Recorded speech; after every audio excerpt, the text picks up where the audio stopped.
আসসালামু আলাইকুম দর্শক, আজকে আপনাদেরকে দেখানোর চেষ্টা করব আলট্রা হাইটেনসিটি ম্যাঙ্গো টেকনোলজি পদ্ধতি। তো যারা আমাদের চ্যানেলটা এখনও সাবস্ক্রাইব করেন নাই, দয়া করে আমাদের চ্যানেলটা সাবস্ক্রাইব করে সম্পূর্ণ ভিডিও দেখার জন্য অনুরোধ রইল। তো দর্শক, কথা না বাড়িয়ে চলুন আলট্রা হাইটেনসিটি ম্যাঙ্গো টেকনোলজি পদ্ধতি কিভাবে ব্যবহার করা যায় সেই সম্পর্কে সংক্ষিপ্ত আলোচনা করি। আলট্রা হাইটেনসিটি ম্যাঙ্গো টেকনোলজি পদ্ধতি এমন একটা পদ্ধতি যে পদ্ধতিতে অল্প জায়গায় ব্যবহার করে অধিক ফলন পাওয়া যায়। তো এই আলট্রা হাইটেনসিটি ম্যাঙ্গো টেকনোলজি যেটা, সেই পদ্ধতিটা হচ্ছে গাছ থেকে গাছের দূরত্ব স্বল্প পরিমাণে থাকবে এবং সারি থেকে সারির দূরত্ব স্বল্প পরিমাণে থাকবে।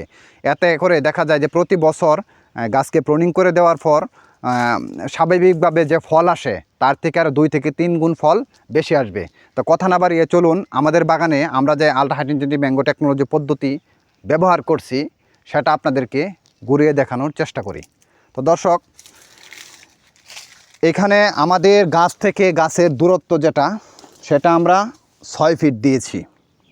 আর সারি থেকে সারির দূরত্ব যদি দেখানোর চেষ্টা করি, এই সারি থেকে সারির দূরত্ব আমরা এখানে দিয়েছি প্রায় 8 ফিটের মতো।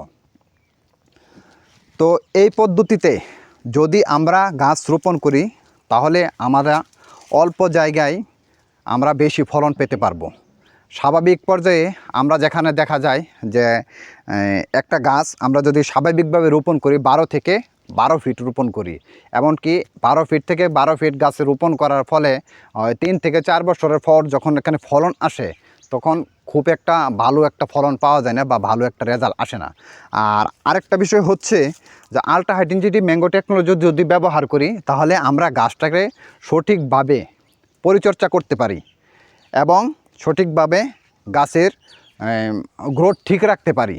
সেটা আসলে একমাত্র এই টেকনোলজি ব্যবহার করার ফলেই। এখন বিশ্বের সাথে তাল মিলিয়ে বাংলাদেশেও বিভিন্ন জায়গায় এই পদ্ধতি ব্যবহার করা হইতেছে।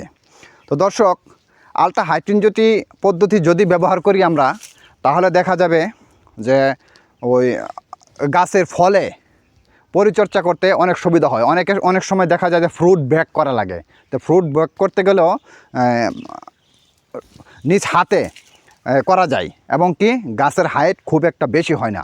আমরা যদি দেখানোর চেষ্টা করি যে এই গাছটা এখানে প্রথমে 1 স্টেপ গ্রাফট প্রুনিং করা হয়েছে, তারপর এখান থেকে 2 স্টেপ প্রুনিং করা হয়েছে। গাছটি খুব একটা বড় না। তো এই গাছে যদি ফলন নেওয়া হয় তাহলে দেখা যাবে যে পরিচর্যা করতে খুবই সুবিধা হবে। তো পাশাপাশি যদি এই গাছটা দেখানোর চেষ্টা করি যে এই গাছটাতে কী পরিমাণ ফলন হয়েছে, এই গাছটাতে কী পরিমাণ ফলন হয়েছে, যেটুকু আশা করছি তার চাইতেও ভালো ফলন হয়েছে। তবে আরেকটা জিনিস মাথায় রাখতে হবে, সেটা হচ্ছে যে আলট্রা হাইটেনসিটি ম্যাঙ্গো টেকনোলজি পদ্ধতি ব্যবহার করলে সব গাছের ক্ষেত্রেই কিন্তু এটা হবে না।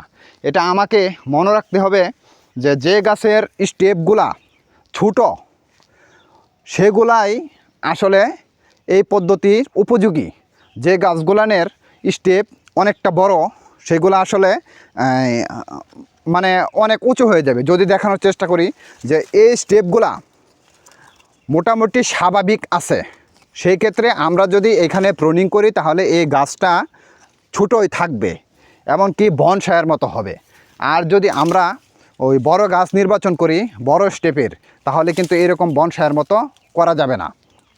তো সর্বপরিসরে কথা একটাই যে আমরা আলট্রা হাইটেনসিটি ম্যাঙ্গো টেকনোলজি ব্যবহার করলে আমরা প্রথমে গাছটা নির্বাচন করব, কী ধরনের গাছ আমরা রোপণ করব। যেরকম গাছ রোপণের ক্ষেত্রে হইতে পারে থাই ব্যানানা ম্যাঙ্গো, হইতে পারে থাই কাটিমন, হইতে পারে তাইওয়ান গ্রিন, আম্রপালিও করা যেতে পারে, আছে ওই গরুমতি, এগুলোও করা যেতে পারে।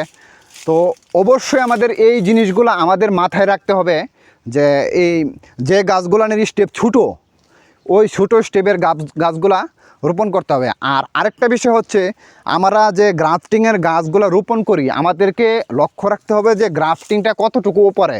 যদি দেখা যায় যে 1 ফিটের মধ্যে বা 1.5 ফিটের মধ্যে ওই গ্রাফটিংটা হয় তাহলে আমাদের সবচাইতে ভালো হয়। এই পদ্ধতি অবলম্বন করে গাছ রোপণ করে আমি মনে করি যে অল্প জায়গায় বেশি ফলন পাওয়া যাবে। তো সকলের সুস্বাস্থ্য কামনা করে আজকে এ পর্যন্তই। ধন্যবাদ সবাইকে।